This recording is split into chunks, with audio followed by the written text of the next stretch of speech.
Friends, are you here? Have you actually arrived here yet in this moment? I just want us to take a moment to slow down and to breathe, to let the lists of things that we've been doing and that are coming up today and this week, including our Father's Day celebrations, woohoo! But we can take all of that is with us right now, and we can consciously exhale and set it aside for the moment, knowing that there will be time for all of it. And we just let ourselves be here now, feeling our feet on this floor, breathing, aware that this is the only moment that we have. Well, good morning. Pastor Sara here with our sermon time. I know I always need those moments to stop and just actually show up. I'm not good at doing that on my own, so thank you for stopping and showing up with me. I'm so glad to be with you, even in video. I do the video because I am in recovery from post-concussion syndrome. I'm grateful to give my brain the chance to record this ahead of time and not have to deal with the adrenaline and the physiological stimulation that just happens due to public speaking that my body is still relearning how to handle well. And instead, I can just then come and focus on being present with you on Sunday morning. So thank you for that continued grace. So I'm so excited for today because the first official day of summer is this Friday, right? And this morning at Salt House, then we're launching our summer series. Yeah, so good. So we're kicking off the content and the growth that we hope to cover this summer that will take us through mid-September.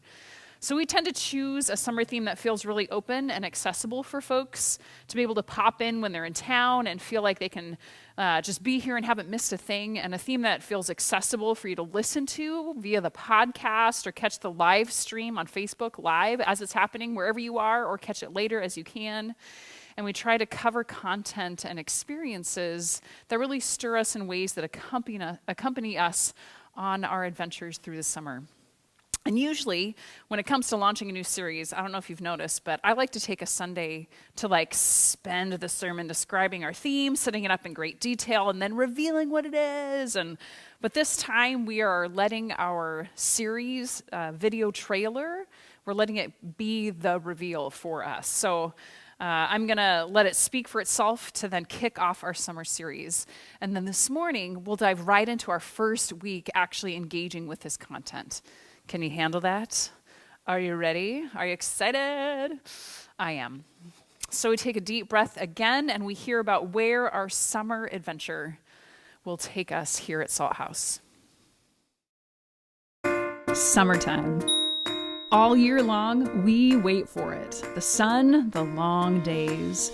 We play, splash, travel, explore. We stay up late with the stars.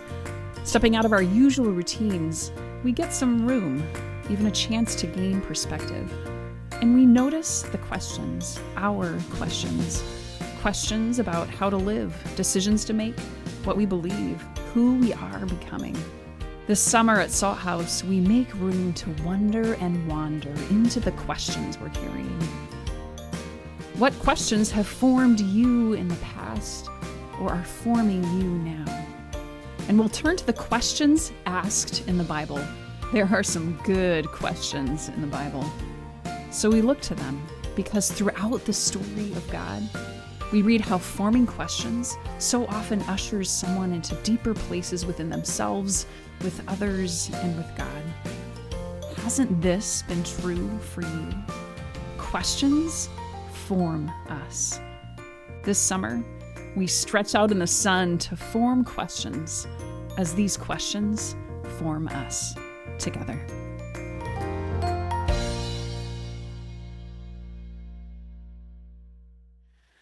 Ta-da! So this summer here at Salt House, it's all about the good questions.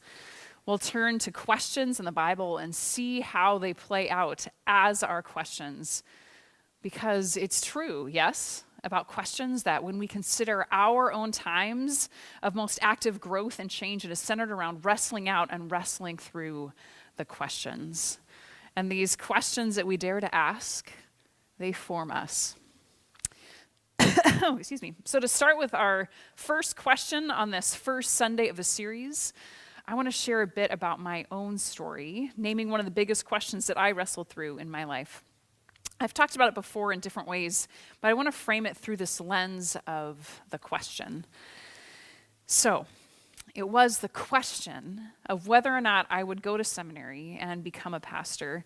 And even though there are very few people in this room who have gone to seminary, I do know that so many of us have wrestled with the question of like graduate school or a particular job or a major or a move, the big questions about occupation and vocation, the what we do that is so deeply connected to who we are and how, we just want to spend our one wild and precious life.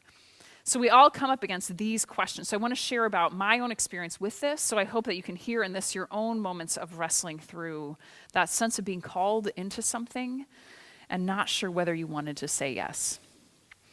Because that was my story. So I went to Pacific Lutheran University in Tacoma. Go Lutz, right? So that was my undergraduate degree in psychology, and I was surprised when I was offered, and I said yes to a job after I graduated, which was to stay and work at the university with the campus pastors that were there, doing campus ministry with students. So that meant planning events and chapel services, discussion groups, hold an evening prayer every Tuesday evening, if that's something you're familiar with, and meeting with and counseling students who were going through stuff. And so after the first few months in that position, I became aware of the nudge, right? That like elbow in the gut from God about how this ministry thing might be something that I was actually being called to do. So my question that I wrestled with through that I held what was being asked of me was this question, again, to say whether to say yes to seminary, to this life of ministry. Did I want to become a pastor? With all the things that came with that particular vocation, as well as just the logistical reality of moving out of state to go to school, and that would be moving out of Washington for the first time in my life. I was 23 years old. And to be clear, there are boundless ways to be in ministry beyond being a pastor, right? But my paradigm at the time was really through this lens of ministry as a pastor, and that was the gut elbow that I was getting from God. So, spoiler alert, I said yes, right? But I've talked about this too before, how part of what I was wrestling through when I was wrestling with this question was what I call the perfectionist's prayer. How I had this ongoing conversation with God through that first year of working in campus ministry, where I kept telling God, okay, God, here's the thing. I will go to seminary and do this pastor thing if I can prove, or if you can prove to me that I will be good at this, that I will not fail. I mean, I thought that was quite reasonable, right? Like, God, like, if you can just prove this to me, if you do this, then I'll do that. Like, we have a deal, right? Again, it is so like the perfectionist prayer, like we don't want to get anything wrong, we want to do it all right, and so just prove to me it'll be right, and I will go. So all through that first academic year as I was working in campus ministry, I was aware of this question. It was not until July, so nearly a year after I'd been in the position, that I heard from God as I held this question of seminary and becoming a pastor. And my sense of what God said so clearly was this: Sara, you can't do this alone, but we can do this together. So was that 100% assurance that I wouldn't fail? No, it wasn't. But doing this with God, I could say yes to that. So then a year and a half later, so after completing a second year working in campus ministry at PLU and then moving to Berkeley, California for seminary, I found myself in a morning chapel service at the seminary just a few months into my first of 4 years of study. So it was a Wednesday morning in the late fall, and in that particular chapel service, a group of 5 of us had prepared a midrash. A midrash is a dramatic way of presenting a passage of scripture that invites those who kind of listen and observe this to engage with the text in a new way with a certain kind of interpretation based on the drama that happens in the way it's read. And in our preparation and performance of this text, I realized, I just had this moment of, oh dear God, in this text, this is me. This is my own story of wrestling with this question of seminary. This question that is asked in this text is my question too. I had not made the connection to this well-known text while I was living through the question, but on the other side, this was so clearly my story too. In my own, I'm not a biblical hero kind of way, so it's different, and yet I just so deeply identified with this story. So this text that I identified with, it is Exodus 3. The question that is asked, so this is our question for today, our forming question, and it is asked by Moses of God as Moses stands with his sandals off at the burning bush. And we're going to read that text now. It's a pretty long one. It's a good length, so the reader can come up now to get ready to read that. But I invite you to engage your brain and really hear this text, to envision the scene of how this all plays out. So this is Exodus 3, 1 through 14, the Message version. Moses was shepherding the flock of Jethro, his father-in-law, the priest of Midian. He led the flock to the west end of the wilderness and came to the mountain of God, Horeb. The angel of God appeared to him in flames of fire blazing out of the middle of a bush. He looked. The bush was blazing away, but didn't burn up. Moses said, "What's going on here? I can't believe this. This is amazing. Why doesn't the bush burn up?" God saw that he had stopped to look. God called to him from out of the bush, "Moses, Moses." He said, "Yes, I'm right here." God said, "Don't come any closer. Remove your sandals from your feet. You're standing on holy ground." Then he said, "I am the God of your father, the God of Abraham, the God of Isaac, the God of Jacob." Moses hid his face, afraid to look at God. God said, "I've taken a good, long look at the affliction of my people in Egypt. I've heard their cries for deliverance from their slave masters. I know all about their pain. And now I've come down to help them, pry them loose from the grip of Egypt, get them out of that country, and bring them to a good land with wide open spaces, a land lush with milk and honey, a land of the Canaanite, the Hittite, the Amorite, the Perizzite, the Hivite, and the Jebusite. The Israelite cry for help has come to me, and I've seen for myself how cruelly they are being treated by the Egyptians. It's time for you to go back. I'm sending you to Pharaoh to bring my people, the people of Israel, out of Egypt." Moses answered God, "But why me? What makes you think that I could ever go to Pharaoh and lead the children of Israel out of Egypt?" "I'll be with you," God said, "and this will be the proof that I am the one who sent you. When you've brought my people out of Egypt, you will worship God right here at this very mountain." Then Moses said to God, "Suppose I go to the people of Israel and I tell them, 'The God of your fathers sent me to you,' and they ask me, 'What is his name?' What do I tell them?" God said to Moses, "I am who I am. Tell the people of Israel, I am sent me to you." So here we have Moses, who grew up in the palace thinking that he was the grandson of Pharaoh, yet everything screeches to a halt when he learns he's not a Hebrew. He actually kills an Egyptian. He flees. He meets Jethro, who becomes a shepherd in Midian. He marries Jethro's daughter and settles into this nomadic life of a shepherd, which seemed to be going pretty well, thank you very much. But then into Moses' quiet life, God literally bursts into flames to get his attention and lets this poor public speaker, this Hebrew shepherd named Moses, know that he is to be the one to go to Pharaoh to stop the years of pain and affliction and oppression of the Hebrew people by Pharaoh and the Egyptians to lead them into freedom. So God shows up, and Moses' response Moses' response to God is this question, our forming question for today, which has been my question, which I suspect has been a question for so many of us. And his question? But why me? What makes you think that I could ever go to Pharaoh and lead the children of Israel out of Egypt? But why me? Or the more common translation of this is, who am I? Who am I? Who am I that I should go to Pharaoh and bring the Israelites out of Egypt? Who am I, God? Yeah, right. This was my question, really. This is what was under my perfectionist prayer.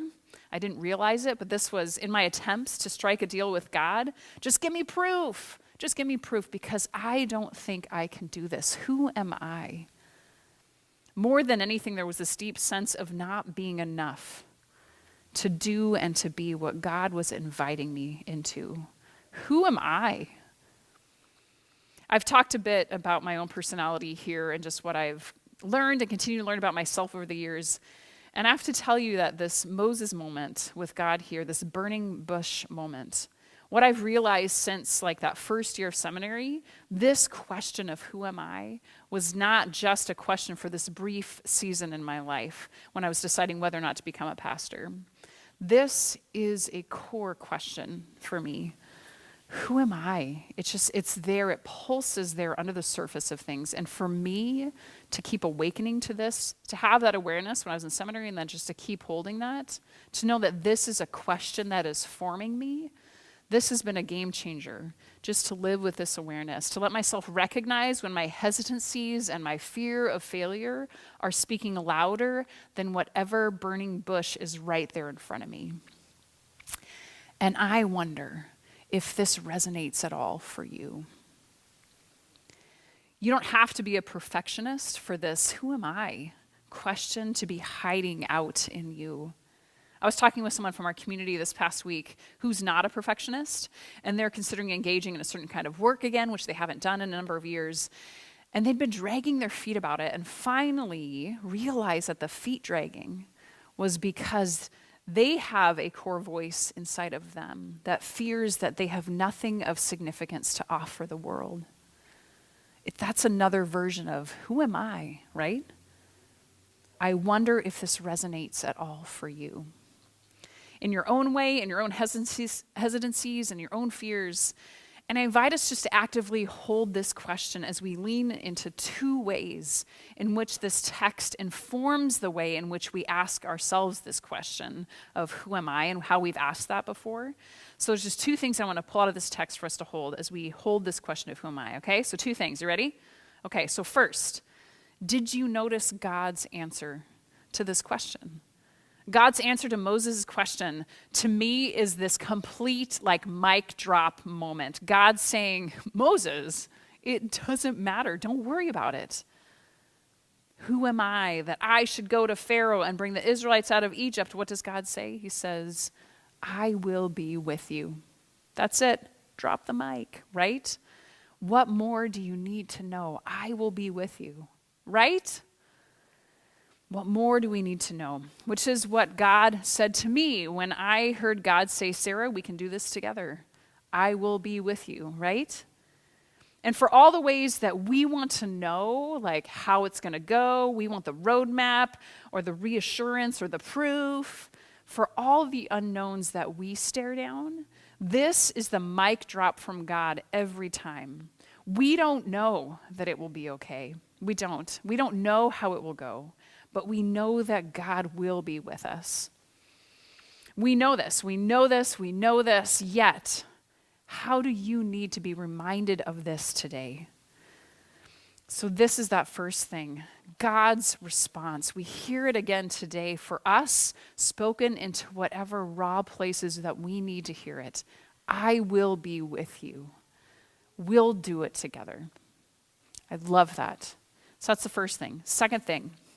So, man, this is going to get a little mind-bending and dense in the best possible way over the next couple minutes. So I want you to just like take a few deep, good breaths, get some good oxygen in that brain, and really engage for like the next 2 or 3 minutes, okay?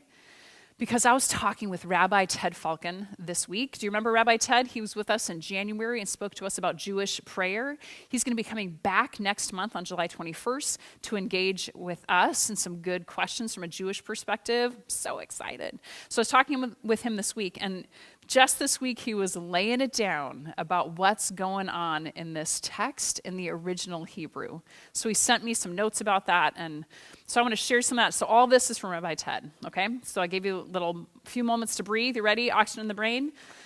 Because here we go. All right.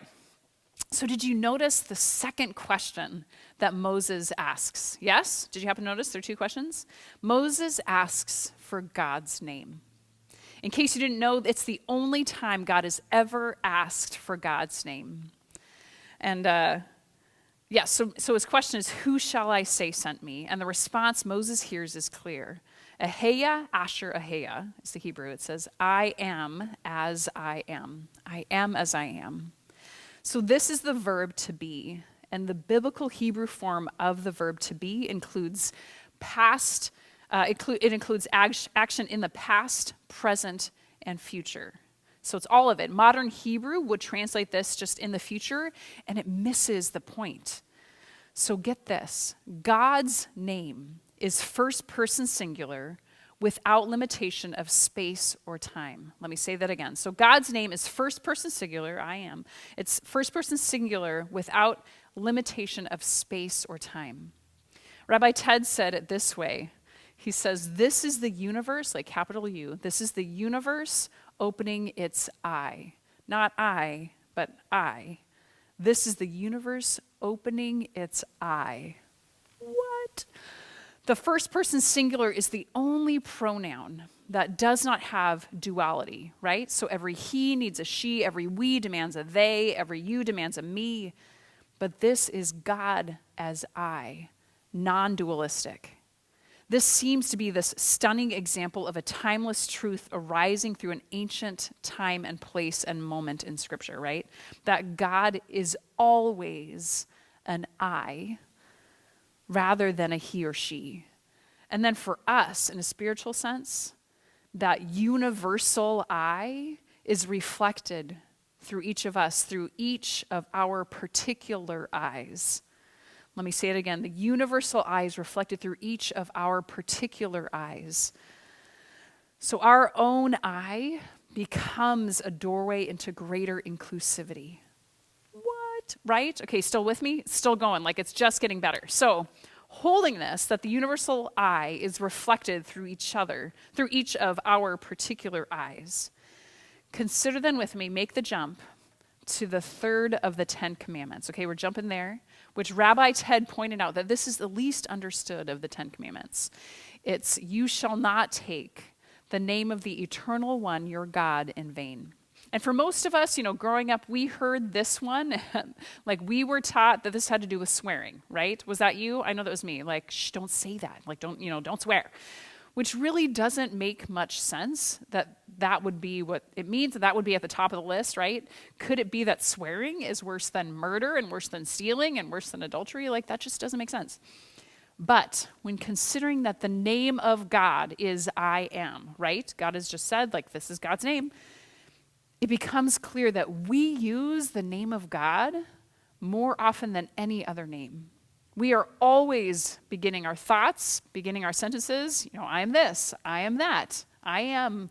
Like this is what we're always saying. So could it be that our use of God's name, I am, the universal I, that we are speaking of God and ourselves in the same breath, that this is what the third commandment is getting at? It has to do with how we speak of ourselves, for we are also speaking of God, and we can't do that in vain, as it says. This is what it means to use the name of the eternal one, of our God. And that phrase, in vain, the Hebrew is better translated. You cannot use the name of God without effect or for nothing. You can't just say, I am, without effect or for nothing, which is telling us that the name of God is the most powerful name, that our use of it does something. It has power, it has effect. It defines our experience of ourselves and our world. Boom, right? Are you still with me? I mean, that was a lot. Just thank you to Rabbi Ted, because this means that when we say anything about ourselves, I am this, I am that, in our words and in our thoughts, it has effect. It's not for nothing. It is for something. What we think and say about ourselves defines our experience of ourselves and of our world, right? So as we hear Moses' question again, who am I? Do you hear how our response to this question is everything? Now, with all of this, man, I just feel tingly all over. Like when I first read this from Rabbi Ted as we were talking about it, and then even just to say it now, I just feel tingly. Like it's just so mind-blowing. So with all of this, we just become present to ourselves and our own stories, and we consider how this question, who am I, has formed and can form us now. Because you cannot take the Eternal One's name in vain, right? Without effect. So, man, we hold this question, who am I, in a way that lets this be asked of us today. Again, we hope that this summer series will each week open each of us up to courageously form questions and to let them form us. So to do that in response to all of this, let's make room for this question, who am I? You should have a half sheet of paper that you received when you came in today and a pen. If you don't, just get your hand up in the air and we'll get some folks to bring that over to you now. But there are 2 items on that half sheet for you to write and respond to. You can do either one or both of them. But the first one is this question of who am I? Making room, really, this is a place for you to write about, what I've already asked you. Like, how has this question, who am I, or but why me? How has this surfaced for you previously in your life, in your own story? Or how is it really present now? And maybe you haven't even necessarily noticed that yet. Just to name how you know this as your own question in your own way and through your own story. So it really is engaging with that. Who am I? Recognizing that, maybe bubbling up in yourself and your own story. And the second item for reflection and writing, if using the Eternal One's name has effect, then it is for something, then we can sure take some time and grow our practice of how we use God's name, the universal I. So that's kind of the point of this. So you'll see that it simply says, write I am statements in response to these areas of your life and or other areas. So there's this list to kind of help prompt you to write true sentences that begin with I am. I am a playful and compassionate mother. I'm beautifully imperfect. Feel free to use those prompts or just ignore them and write what is coming up for you today. But as always, I know if I like doing this today, as always, I need to write, I am enough. That goes on my list every time. I am enough. And in the season I'm in right now, I need to name, I am healing. My brain and body are getting better. And to name that as true. How about you? What do you need to write? And to take home with you, I included on the back just the notes from Rabbi Ted that he sent to me, because who doesn't need to read that again and just digest it a little bit more, right? So the band can come on back up now and get set to provide us with a few minutes of music as we do this. My sense is that there is some holy and hard work that some of us could really press into by making time for these questions right now and really writing these I ams. So please I really invite you to move into this tender place. I know it can be hard to do that. And do know that Pastor Ryan and I and a few others will be available after worship. If you have a need for prayer or for conversation, we just want to be there to be with you in the questions. So know that that's available too, okay? Okay. So as we write these I ams, we let this mind-blowing reality just continue to sink in that our God, the great I am, is present in our I ams, right?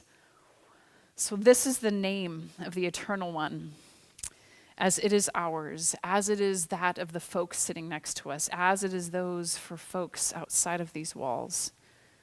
What do you need to name as true and beautiful for you? That's what we make time for, letting these questions form us now. Let's pray. God, Eternal One, We know that you are present with us now, and like Moses, we stand on the holy ground of this moment to hear afresh who we are and who you are. And as we do this courageous work of letting this question form us, we hear your response that you will be with us, that you will be with us. You will be with us. And for that, we say thanks be to God.